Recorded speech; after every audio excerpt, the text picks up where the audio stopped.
नमस्कार सर्वांना. स्वागत आहे कोमल्स रेसिपीमध्ये सर्वांचं.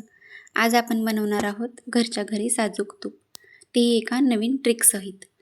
आता इथं मी घेतले 10 दिवसाची साई आहे. 8 ते 10 दिवसाची साई आहे, ही साठवली आहे मी.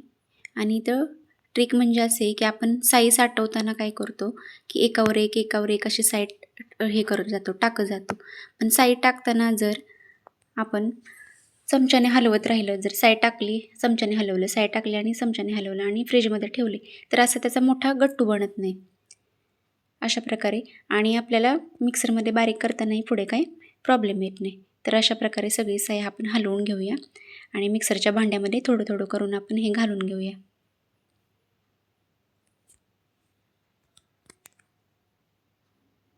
ही ट्रिक खूप कामाला येते, नक्की वापरून बघा. थोडं थोडं घालूया आपण. 2-3 बर्फाचे तुकडे टाकूया त्यात आणि थोडंसं पाणी ओतून आपण मिक्सरला 5 मिनटं फिरवून घेऊया. हे बघा, तयार झालेले आपलं लोणी वरती आलेले. पातेल्यात काढून घेऊया आपण आणि अशा प्रकारे सगळं लोणी आपण तयार करून घेऊ. हे बघा, लोणी तयार झालेलं आहे आपलं. आणि आपण हाताने आपण काय करायचं, आता लोण्याला पिळून घ्यायचे.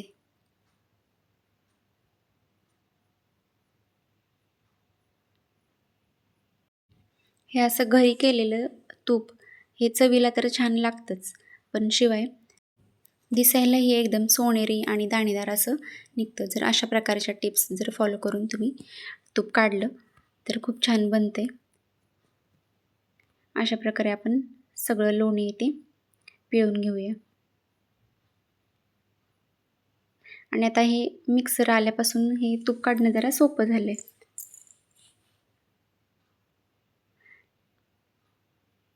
मिक्सरमध्ये सहज 5 ते 10 मिनटात होऊन जातं आपलं काम.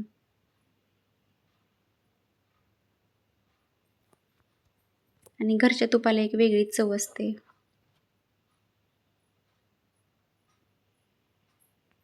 आता हे आपण गाईचं तूप आहे, गाईच्या दुधापासून ही साठवलेली साई आहे आपण 8 ते 10 दिवसाची, त्याचंच आपण तूप करणार आहोत.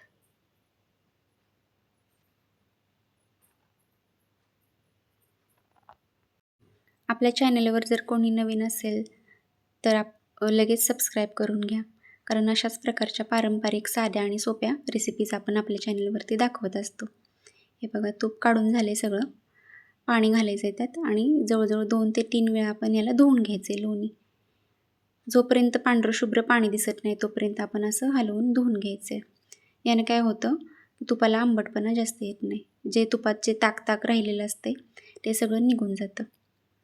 आणि झालेलं लोण्याचा गोळा तयार. तूप उकळायला ठेवूया. आता इथं उकळताना पण एक ट्रिक आहे. व्यवस्थित असं हे उकळत असताना थोडं असं हलवायचं, म्हणजे जे खाली थोडे कण राहतात ते अजिबात राहत नाहीत. असं थोडं उकळायला लागलं की हलवून घ्यायचे. आणि तयार झालेलं आहे आपलं तूप. गाळून घेऊया. पूर्ण थंड झाल्यावर गाळून घ्यायचे आपल्याला. हे बघा, 8 ते 10 दिवसाच्या साईपासून आपल्याला एवढं सारं तूप मिळाले. व्हिडिओ आवडला असल्यास आपल्या चॅनलला नेहमीप्रमाणे जास्तीत जास्त लाईक, शेअर आणि सबस्क्राईब करूया. धन्यवाद.